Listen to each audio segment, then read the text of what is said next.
What's up, guys? Travis with TCustomz Productionz. As you can see right now, I'm inside of one of my newer sessions inside of Ableton Live. This track is not completed. You can see I'm just in kind of like the 8-bar loop. I just started this the other day. I probably worked on it for an hour and a half, and just put it away. A lot of times I just like to work in segments, get something created, get an 8-bar loop or 16 bars, get that done, and get a little sequence going, and then just put it away, come back to it with fresh ears. I've mentioned before, I like to juggle like multiple sessions at the same time. It keeps my ear fresh on the track, and I can come back and add things and kind of keep the track progressing along, because I don't ever like to get stagnant and stale. That's when I lose my inspiration, and that's when I don't complete the track. But today I just wanted to get into this and show you exactly just a couple of the elements. This is actually a sample that I have revisited. So flipped this sample a number of years ago and did something a little bit different, and this time I just kind of stumbled upon it again. I was like, you know what, I really like this, and there's probably 5 or 6 other beats that I could make using the same sample, and they will all sound a little bit different.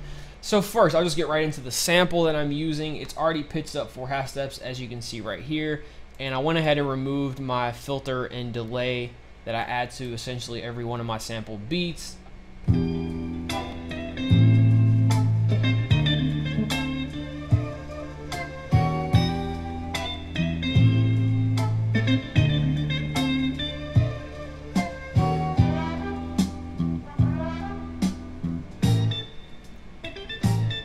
So essentially, you can see right here, I chopped the hell out of the sample, 127 slices. I just went to town on it because I didn't really know. I wanted to do something different from what I had done before. I wasn't sure which pieces I was going to take and how I was going to manipulate it. So that was a process. It took me about 30-45 minutes to really, once I had the sample sliced, to really get in and figure out which pieces I was going to use. I went ahead and did my filter and delay.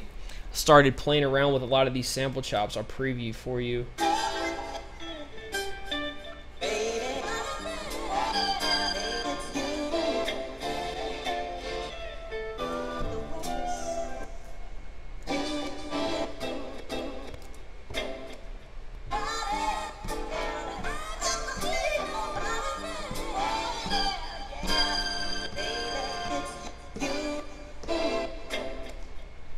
So here's kind of what the sample sequence that I came up with sounds like.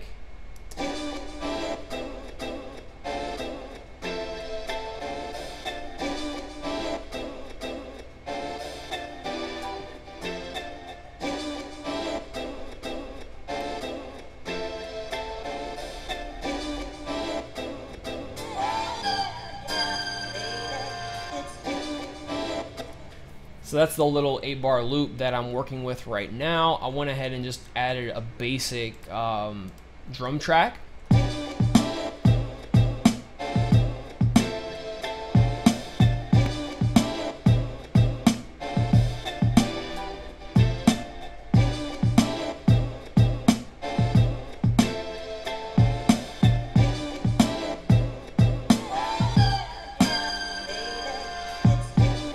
And as you can see, this is peaking. This has not been mixed. This is really just a raw session. You see a bunch of empty tracks here. This was my standard template that I have. So a lot of these are just empty tracks.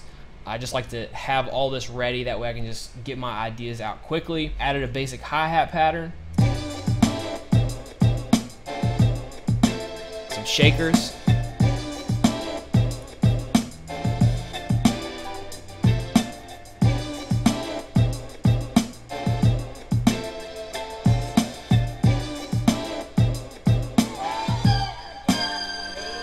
So the only other real element that I've added to this beat at this point, keep in mind I'm only less than 2 hours into making this beat, is a bass line. I got my drums, I got my sample, I got my hi-hats. I'm adding a bass line next, pretty much all the time. And as you can see here, this is the MIDI sequence for my bass line. It's not anything too complex, but it really adds a lot extra to these kind of beats, and I just love the sub bass for a lot of the sample beats that I work on. Here's a little preview of what this loop sounds like with all of the elements combined. I hope you enjoy it. If you have any questions, comments, concerns, let me know in the comments. I do have a lot of cool ideas for some more in-depth breakdown videos for you guys in the future. I'm working on some kind of upgrades and things on my end first. But in the meantime, hopefully you guys like the track, and hopefully I can get this, finished, arranged, sequenced, mixed, and put on the site very soon. So I'll talk to you in the next video. Enjoy.